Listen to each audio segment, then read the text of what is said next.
நடிகை சௌந்தர்யா 2004ஆம் ஆண்டு ஒரு ஹெலிகாப்டர் விபத்தில் இறந்துட்டாங்க.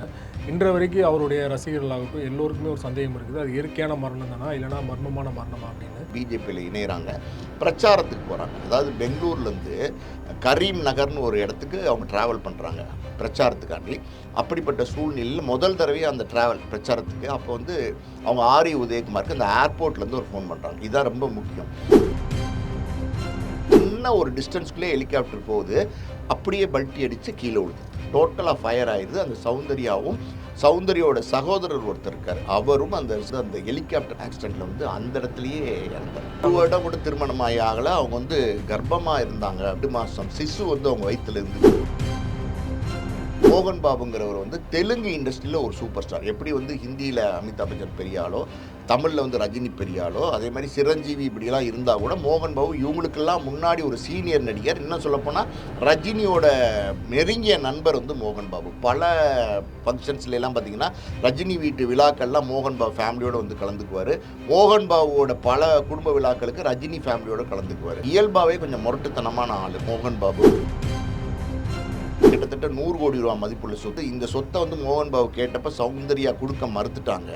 அதனால் திட்டம் போட்டு, அதாவது வந்து ஹெலிகாப்டரில் போய் அது விபத்தாச்சு இல்லையா சௌந்தர்யா, 2004 இந்த விபத்தே வந்து மோகன் பாபு செய்த சதி தான். அதுக்கப்புறம் இந்த சொத்து வந்து எப்படி மோகன் பாபு கையில் போச்சு, இப்போ எப்படி அந்த கெஸ்ட் ஹவுஸில் மோகன் பாபு குடியிருக்கிறாரு.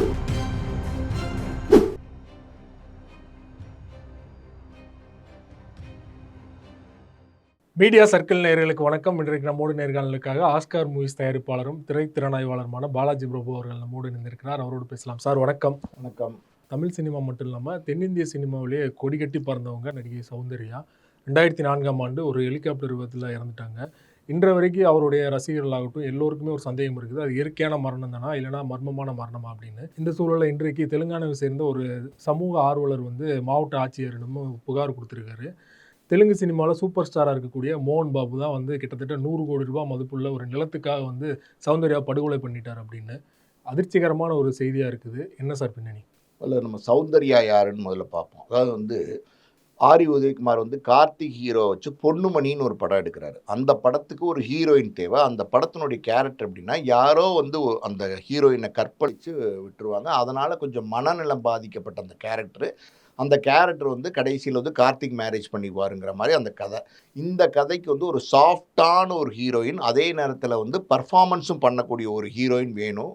ஆனால் சினிமாவில் ரெகுலராக இருக்கிற ஹீரோயினை போட்டால் அந்த ஹீரோயின் இமேஜ் தான் இந்த படத்துக்கு வரும். இது ஒரு புதுமுகத்தை போட்டால் நல்லாயிருக்கும் அப்படின்னு சொல்லி ஆரி உதயகுமார் அந்த படத்தினுடைய இயக்குனர் ஒரு முடிவுக்கு வராரு. அப்போ பல புதுமுகங்களை வந்து அவர் பார்க்குறாரு. நிறைய பேர் வர்றாங்க இந்த தேர்வுக்கு.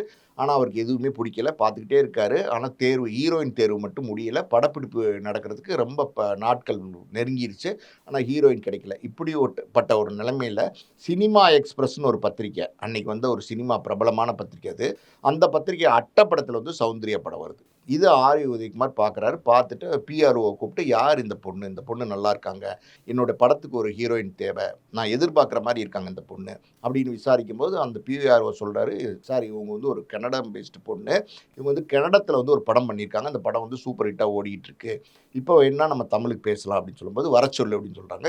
அந்த அம்மா வந்து பெங்களூர்லேருந்து, அதாவது சௌந்தர்யா வந்து பெங்களூர்லேருந்து சென்னைக்கு வராங்க. ஆரி உதயகுமார் பார்த்தோன்னே சௌந்தர்யா பிடிச்சி போது, நான் நடிக்கிறீங்களான்னும் போது அவங்க வந்து தமிழ்லாம் எனக்கு தெரியாது சார் அப்படிங்கிற மாதிரி சொல்கிறாங்க. இல்லைம்மா பரவாயில்ல, மேனேஜ் பண்ணிக்கலாம், நீங்கள் நடிக்கிறீங்களா, நான் பார்த்துக்கிறேன் அப்படின்னோடனே ஓகே சார் நான் நடிக்கிறேங்கிறாங்க. யார் சார் பேர்னும் போது கார்த்திக் பேர். கார்த்திக் அன்றைக்கி எல்லாருக்குமே தெரிஞ்ச ஒரு பிரபல கதாநாயகனாக இருக்கார். அதாவது வந்து கார்த்திக்னா ஒரு மாசாக இருக்கிற ஒரு நேரம். கிழக்கு வாசல்லாம் பார்த்தீங்கன்னா ஆரி உதயகுமார் டைரக்ஷன்லேயே கார்த்திக் பெரிய ஹிட் கொடுத்துருப்பார். அந்த நேரத்தில் வந்து கார்த்திக் ரொம்ப பிரபலமான நடிகர். சௌந்தர்யாவும் வந்து கார்த்திகோட நடிக்கிறதுக்கு ஒத்துக்கிறாங்க. உடனே அந்த படம் ஆரம்பிக்கிறாங்க. அந்த படத்தில் வந்து பார்த்தீங்கன்னா ஒரு பாட்டு இருக்குது, அதாவது நெஞ்சுக்குள்ளே இன்னாருன்னு சொன்னா புரியுமா அப்படின்னு ஒரு பாட்டு இருக்குது. அந்த பாடல்கள் வரிக்கு நடுவில் பார்த்தீங்கன்னா, உலகே அழிந்தாலும் உன் உருவம் அழியாது அப்படிங்கிற மாதிரி ஒரு வரிகள் வரும். அந்த வரிகள் வந்து சௌந்தர்யாக்கே எழுதப்பட்ட வரிகள் மாதிரி இருக்கும். பார்த்தீங்கன்னா இன்றைக்கி ரொம்ப குறுகிய காலகட்டத்தில் சினிமாவுக்கு வந்து மிக பிரபலமான ஒரு நடிகையாக வந்து ஒரு குறுகிய காலகட்டத்துக்குள்ளே வந்து சௌந்தர்யா மரணம் அடைஞ்சிடுறாங்க. இப்போ பாருங்க ரசிகர்கள் வந்து இன்னைக்கும் சௌந்தர்யா அப்படின்னா அவங்க மனசில் வந்து சௌந்தர்யாவுடைய அதாவது வந்து அந்த ஹோம்லியான அந்த ஃபேஸு, அவங்களுடைய அந்த லுக்கு, அந்த ஸ்மைலு எல்லாமே ரசிகர் மனசில் வந்து பதிஞ்சிருச்சு. இந்த பாடல் சொன்னேன்ல நான் வந்து, "உலகே அழிந்தாலும் உன் உருவம் அழியுமா" அப்படிங்கிற மாதிரியான ஒரு பதிவு வந்து நம்ம ஆடியன்ஸ் கிட்ட இருக்கு சௌந்தர்யா பத்தி. அதுக்கப்புறம் சௌந்தர்யா அந்த படம் ஹிட் ஆச்சு. அதுக்கப்புறம் பார்த்தீங்கன்னா, ரஜினிகாந்தோட நடிக்கிறாங்க. அருணாச்சலம் படம் நடிக்கிறாங்க. அருணாச்சலம் படத்துக்கு அப்புறம் ரஜினிகாந்தோடயே பார்த்தீங்கன்னா, படையப்பா படத்தில நடிக்கிறாங்க. படையப்பா படத்தில நடிக்கும்போது இதே மாரி தான். கே.எஸ். ரவிக்குமார் பார்த்தீங்கன்னா, ஒரு ஹோம்லியான பொண்ணு வேணும் அப்படின்னு தேடிக்கிட்டே இருக்காரு. அப்போ அவருக்கு சௌந்தர்யா போட்டா என்ன அப்படின்னு சொல்லி ரஜினிகாந்த் கேட்கிறாரு. சார் சௌந்தர்யா பண்ணலாமா அந்த கேரக்டர் அப்படின்போது, ரஜினிகாந்த் சொல்றாரு, ஓகே சூப்பரா இருக்கும். சௌந்தர்யா நல்லா சாஃப்ட்டா இருப்பாங்க பார்க்கறதுக்கு அப்படின்னு. ஏன்னா வந்து ஆப்போசிட் கேரக்டர் பார்த்தீங்களா, நீலாம்பரி கேரக்டர் வந்து ஒரு பவர்ஃபுல்லான கேரக்டர். அந்த கேரக்டருக்கு அப்படியே ஆப்போசிட்டா இருக்கணும். ரொம்ப சாஃப்ட்டாவும் இருக்கணும், ரொம்ப இன்னசென்ட்டாவும் இருக்கணும் அந்த ஃபேஸு. அது சௌந்தர்யாட்ட இருக்குன்னு சௌந்தர்யா அந்த படத்தில் போட்டாங்க. அந்த படத்தில் பார்த்தீங்கன்னா, சுத்தி சுத்தி வந்தீங்கன்னு ஒரு பாட்டெல்லாம் வந்து ரொம்ப ஃபேமஸ் ஆச்சு. ரஜினியோட நடிச்சு, அப்புறம் கமலோட வந்து காதலா காதலா படத்தில் வந்து பேர் பண்ணாங்க. அதுக்கப்புறம் விஜயகாந்தோட நடிச்சாங்க. தவசின்னு ஒரு படம் நடிச்சாங்க. தவசி படத்தில் நடிக்கும்போது கமிட் ஆகிறதுக்கு முன்னாடி ப்ரொடியூசர் போய் கேட்குறாங்க, சார் மேடம் நீங்கள் இந்த படத்தில் ஹீரோயினா நடிக்கணும், விஜயகாந்த் வந்து ஹீரோ அப்படின்னு சொல்லும்போது அவங்க அந்த படத்துக்கு வந்து தயக்கம் காட்டுறாங்க நடிக்கிறதுக்கு. சொல்கிறேன் சார் சொல்கிறேன் சார்னு சொல்லிகிட்டே இருக்காங்க. அப்போ அந்த ப்ரொடியூசர்ஸ் 2, 3 தடவை கேட்கும்போது இதே பதிலை சொல்கிறாங்க. அப்போ அந்த ப்ரொடியூசர்ஸ் போய் கேட்குறாங்க, ஏன் மேடம் என்ன உங்களுக்கு தயக்கம், நாங்கள் ஒரு பெரிய பேனர், ஒரு ஹீரோ வந்து பெரிய ஹீரோ விஜயகாந்த், நீங்கள் ஏன் யோசிக்கிறீங்க அப்படின்னும்போது, இல்லை சார் அவர் வந்து ரொம்ப முரட்டுத்தனமான ஒரு ஹீரோவாக இருக்கார், அவர் வந்து அடிப்பார் அப்படின்லாம் சொல்கிறாங்க சரியாக நடிக்கலைன்னா அப்படின்னு சொல்லியிருக்காங்க. ஐயோ அப்படிலாம் கிடையாது மேடம், நீங்கள் ஒன்று செய்யுங்க, நீங்கள் 3 நாள் வந்து ஷூட்டிங்கை சும்மா உட்காந்து பாருங்கள், அதுக்கப்புறம் உங்களுக்கு விஜயகாந்தோட நடிக்க இஷ்டம் இல்லைன்னா நீங்கள் விட்டுருங்க அப்படின்னும்போது 3 நாள் வந்து ஷூட்டிங்கை வந்து சும்மாவே உட்காந்து பார்த்துருக்காங்க. அந்த யூனிட்டாக அவங்க உட்காந்து சாப்பிட்டு வச்சு அப்படியே பார்த்துருக்கும்போது விஜயகாந்தோட எப்போவுமே எல்லாருக்குமே தெரியும்ல, விஜயகாந்தோட எளிமை, அவர் எல்லாரோடையுமே பழகக்கூடிய அந்த தன்மை எல்லாத்தையும் பார்த்துட்டு, என்ன இவ்வளோ எளிய மனிதராக இருக்கார், இவரை பற்றி இப்படி சொல்லியிருக்காங்களே அப்படின்னு சொல்லிட்டு, சாரி சார் நான் தப்பாக நினச்சிட்டேன், நான் உடனே நடிக்கிறேன் அவரோட அப்படின்னு சொல்லிட்டு, விஜயகாந்த்கிட்டே நேராக போய் சார் உங்களை பற்றி இப்படிலாம் சொன்னாங்க, சாரி சார் நான் நடிக்கிறேன் சார் அப்படின்னு சொன்னோன்னே விஜயகாந்தே சந்தோஷப்பட்டு அந்த படத்தில் நடிக்க வச்சார். அதுக்கப்புறம் விஜயகாந்தோட பார்த்தீங்கன்னா சொக்கத்தங்கம்னு ஒரு படத்தில் நடித்தார். பாக்யராஜோட டைரக்ஷனு, ஜிவி ப்ரொடக்ஷனு. ஜிவி அந்த படத்தில் பெரிய நஷ்டம் அடைஞ்சிட்டாரு, அது வேறு விஷயம், அதை விட்டுருவோம். ஆனால் அந்த படம் தான் சௌந்தர்யாவுக்கும் கடைசி படம். சௌந்தர்யா அதுக்கப்புறம் தமிழில் வந்து நான் படம் நடித்த மாதிரி தெரில. நிறையா படங்கள் சார் சொல்லிக்கிட்டே போகலாம். நிறையா படங்கள் நடித்தாங்க. ரஜினியோட நடித்தாங்க, கமலோட நடித்தாங்க, கார்த்திகோட நடித்தாங்க, பல பிரபல நடிகர்களோட நடித்தாங்க. அதுக்கப்புறம் பார்த்தீங்கன்னா சௌந்தர்யா தமிழில் மட்டும் இல்லை, கன்னடத்துலேயும் தெலுங்குலேயும் ரொம்ப பாப்புலரான ஒரு நடிகையாக இருந்தாங்க. தெலுங்குலாம் பார்த்தீங்கன்னா பெரிய பெரிய ஹீரோ வெங்கடேஷ் மாதிரியான ஹீரோ கூட இல்லைனா ஜோடி போட்டு நடிச்சிருக்காங்க. இப்படி இருக்கிற காலத்தில் பார்த்தீங்கன்னா எல்லா நடிகைக்குமே வந்து ஒரு சரிவு வரும் பாருங்க. ஒரு காலகட்ட மார்க்கெட்டுங்கிறது நடிகையை பொறுத்த வரைக்கும் ஒரு சரிவு ஒன்று வரும். அந்த சரிவு வந்து சௌந்தர்யாவுக்கும் இயல்பாக வந்தது. வரும்போது சௌந்தர்யா வந்து திருமணம் பண்ணிக்கிட்டாங்க. உடனே வந்து அவங்க வீட்டில் சொன்னாங்க மேரேஜ் பண்ணிக்கோ அப்படின்னும்போது மேரேஜ் பண்ணிக்கிட்டாங்க. ஒரு உறவுக்கார பையனை தான் அவங்க கல்யாணம் பண்ணிக்கிட்டதை சொல்கிறாங்க. அவர் ஒரு சாஃப்ட்வேர் இன்ஜினியர்னு சொல்கிறாங்க. அவரை பற்றின தகவல் வந்து பெருசாக இல்லை. இப்போ இந்த மாதிரி நிலைமையில் வந்து சௌந்தர்யா வந்து பிஜேபியில் வந்து சேர்ந்து ஒர்க் பண்ணுறதுக்கு ஒரு ஆப்பர்ச்சுனிட்டி கிடைக்குது. ஓகே நம்ம பண்ணலாம் அப்படின்னு சொல்லிட்டு அவங்க பிஜேபியில் இணையிறாங்க. பிரச்சாரத்துக்கு போகிறாங்க. அதாவது பெங்களூர்லேருந்து கரீம் நகர்னு ஒரு இடத்துக்கு அவங்க ட்ராவல் பண்ணுறாங்க பிரச்சாரத்துக்காண்டி. அப்படிப்பட்ட சூழ்நிலையில் முதல் தடவையாக அந்த பிரச்சாரத்துக்கு அப்போ வந்து அவங்க ஆர்ஏ உதயகுமாருக்கு அந்த ஏர்போர்ட்லேருந்து ஒரு ஃபோன் பண்ணுறாங்க. இதுதான் ரொம்ப முக்கியம். ஃபோன் பண்ணுறாங்க. ஆர்ஏ உதயகுமார் இந்த பக்கம் எடுக்கிறாரு. என்னம்மா சொல்லுங்கள் சௌந்தர்யா அப்படின்னு சொன்னோன்னே, சார் என்னைய வந்து இன்னைக்கு வந்து இவ்வளோ பெரிய உயரத்துக்கு, அதாவது வந்து நான் அரசியல்லாம் இன்றைக்கி ட்ராவல் பண்ண ஆரம்பிச்சிட்டேன். என்னை வந்து ஒரு பிரபல நடிகையாக்கி என்னை வந்து மக்கள்கிட்ட வந்து கொண்டு போய் சேர்த்தது வந்து நீங்கள் தான். நீங்கள் தான் இந்த வாய்ப்பு எனக்கு முதல்ல கொடுத்தீங்க. இவ்வளோ பெரிய அறிமுகம், இவ்வளோ பெரிய உயரம் எல்லாமே கொடுத்தது நீங்கள் தான் சார். உங்களுக்கு என்னோட நன்றிகள் சார். இந்த இடத்துல நான் சொல்லணும்னு தோணுச்சு சார் அப்படின்னா, ஏன் திடீர்னு சொல்கிறீங்க இத்தனை வருஷம் ஆச்சு அப்படின்னு. சார் ஏதோ எனக்கு மனசில் பட்டுச்சு, உங்களுக்கு சொல்லணும்னு தோணுச்சு, ஃபோன் பண்ணேன் சார் உடனே அப்படின்னு சொன்னேன். சரிம்மா நல்லா இருங்க, வாழ்த்துக்கள்மா அப்படின்னு சொல்லிட்டு சொல்கிறார் ஆர்ஏ உதயகுமார். ஃபோன் கட் ஆகுது. ஹெலிகாப்டர் ஏறுறாங்க. ஜஸ்ட்டு கொஞ்சம் தூரம் தான், ரொம்ப தூரம்லாம் போகல. அதாவது வந்து நம்ம பழைய படங்கள்லாம் பார்த்துருப்போம். அந்த ஃப்ளைட் வந்து அப்படி டேக் ஆஃப் ஆகும். அது ஒரு சின்ன ஒரு கண்ணாடி கூண்டுலேருந்து பார்த்தீங்கன்னா டாட்டாலாம் காட்டுவாங்க. அங்கே இருக்கிறவங்களுக்கு இங்கே இருக்கிறவங்களுக்கு தெரியாது, இங்கே இருக்கிறவங்களுக்கு அங்கே இருக்கிறவங்களுக்கு தெரியாது, அதெல்லாம் வேறு விஷயம். ஆனால் ஒரு எப்படி சொல்கிறது, ஒரு ஏதோ ஒரு இணைப்பு, நம்மளுடைய நண்பரோ இல்லை குடும்பத்தாரோ யாரோ போகிறாங்கன்னு டாட்டாலாம் காட்டுவாங்க. அந்த மாதிரி ஒரு சின்ன ஒரு டிஸ்டன்ஸ்குள்ளே ஹெலிகாப்டர் போகுது. அப்படியே பல்ட்டி அடித்து கீழே விழுது. டோட்டலாக ஃபயர் ஆயிடுது. அந்த சௌந்தர்யாவோட சகோதரர் ஒருத்தர் இருக்கார். அவரும் அந்த சகோதரருக்கு நெருக்கமான 2, 3 நண்பர்கள், சௌந்தர்யாவோட உதவியாளர்கள் 2, 3 இவங்க எல்லாருமே அந்த ஃப்ளைட்டு, அதாவது வந்து அந்த ஹெலிகாப்டர் ஆக்சிடென்ட்டில் வந்து அந்த இடத்துலையே இறந்துடுறாங்க. அது இறக்கும்போது பார்த்தீங்கன்னா, அவங்களுக்கு அப்பதான் 1 வருடம் கூட ஆகல திருமணமாகி. ஆமா. கர்ப்பமா வேற அவங்க 1 இருந்தாங்க. வருடம் கூட திருமணமாகி ஆகல. அவங்க வந்து கர்ப்பமா இருந்தாங்க அப்படின்னு கூட சொல்றாங்க. 2 மாசம் சிசு வந்து அவங்க வயித்துல இருந்துச்சுன்னு கூட ஒரு தகவல் இருக்கு. அதுக்கப்புறம் பார்த்தீங்கன்னா, இந்த இந்த தகவல் வந்து கிட்டத்தட்ட நைட்டு 10:30 மணிக்கு வருது. நம்ம பிரஸ்ஸுக்கு. இப்ப யாருமே நம்பல. 10:30 மணிக்கு வரும்போது சௌந்தர்யா இறந்துட்டாங்கன்னும்போது யாருக்குமே நம்பிக்கை இல்ல. சௌந்தர்யா எப்படி இறப்பாங்க? என்னாச்சு, என்னாச்சுன்னு கேட்கும்போது, ஒரு ஒரு ஹெலிகாப்டர்ல விபத்துல இறந்துட்டாங்க அப்படின்னு சொல்லும்போது நம்பிக்கை இல்ல யாருக்குமே. ஆனா அத உறுதிப்படுத்துறாங்க. அதாவது வந்து இது உண்மதானா அப்படின்போது உறுதிப்படுத்துறாங்க. காலையில வந்து இருக்கிற நியூஸ் பேப்பர்லலாம் இது ஃபிளாஷ் ஆகணும். பத்திரிக்கை அது தர்மம் தான அப்படி தானே போடுவாங்க. அதனால ஃபிளாஷ் ஆகணும். இம்மீடியட்டா பார்த்தீங்கன்னா, அந்த சௌந்தர்யாவோட நியூஸ வந்து பிரிண்ட் அடிக்கிறாங்க. அப்ப பிரிண்ட் போயிட்டே இருக்கும்போது கூட வெரிஃபை பண்ணுங்க. இது வந்து உண்மையான தகவலா? எல்லா பத்திரிக்கையுமே இது வந்து உண்மையான தகவலா? நம்புற மாரி இல்லையே அப்படின்னும்போது மறுபடியும் வெரிஃபை பண்ணியிருக்காங்க. உண்மதான். இந்த செய்தி அடுத்த நாள் காலையில பார்க்குறாங்க பாருங்க தமிழ்நாட்டு மக்கள். அவ்வளோ பெரிய ஷாக். இவ்ளோ இளமையான வயசுல, இவ்ளோ பாப்புலரா இருந்த ஒரு நடிகை, தமிழ்நாட்டு மக்கள் மனசுல, குறிப்பா நம்ம தமிழ்நாட்டுல இருக்கிறதுனால, தமிழ்நாட்டு மக்கள் மனசுல ஒரு தனி இடம் பிடித்த ஒரு நடிகை. அதாவது வந்து எந்த கிசுகிசுலயும் சிக்கல, எந்த ஆடம்பரத்திலயும் சிக்கல, எந்த திமிரான ஒரு செயலும் அவங்க செய்யல. ஒரு இயல்பான, அதாவது ஒரு ஹோம்லியான ஃபேஸு. ஒரு சிலருக்கு இருக்கும்.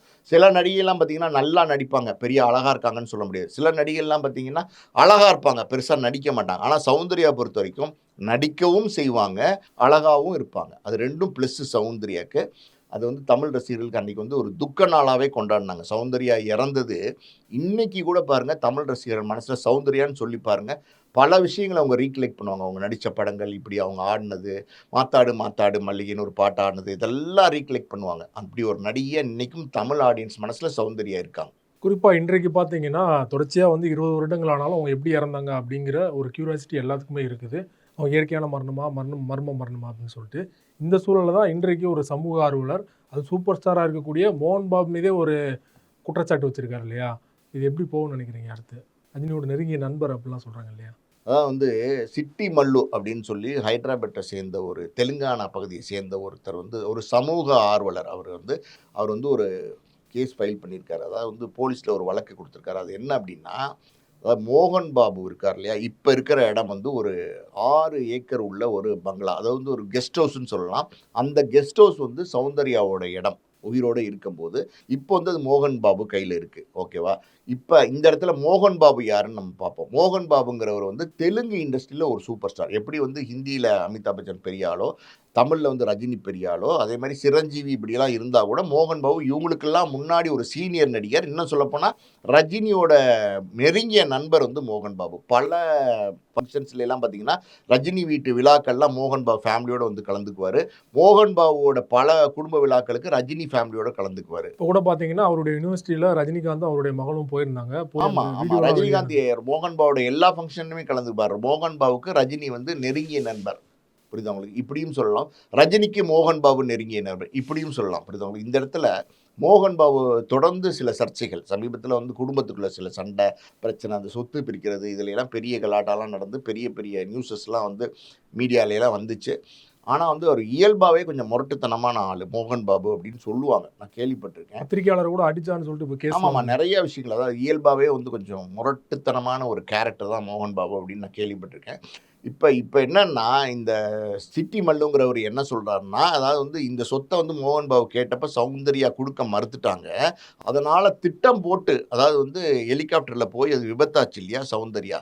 2004 2004ல இந்த விபத்தே வந்து மோகன் பாபு செய்த சதி தான் அப்படின்னு சொல்றாங்க. இந்த கொலைக்கும் மோகன் பாபுக்கும் சம்பந்தம் இருக்கு. இது கொலை இல்ல, விபத்துன்னு முதல்ல சொல்லிட்டாங்க. இப்போ வந்து இது கொலைன்னு சொல்றாரு. மோகன் பாபுக்கும் அதில தொடர்பு இருக்குன்னு சொல்றாரு. யாரு? இந்த சிட்டி மல்லு.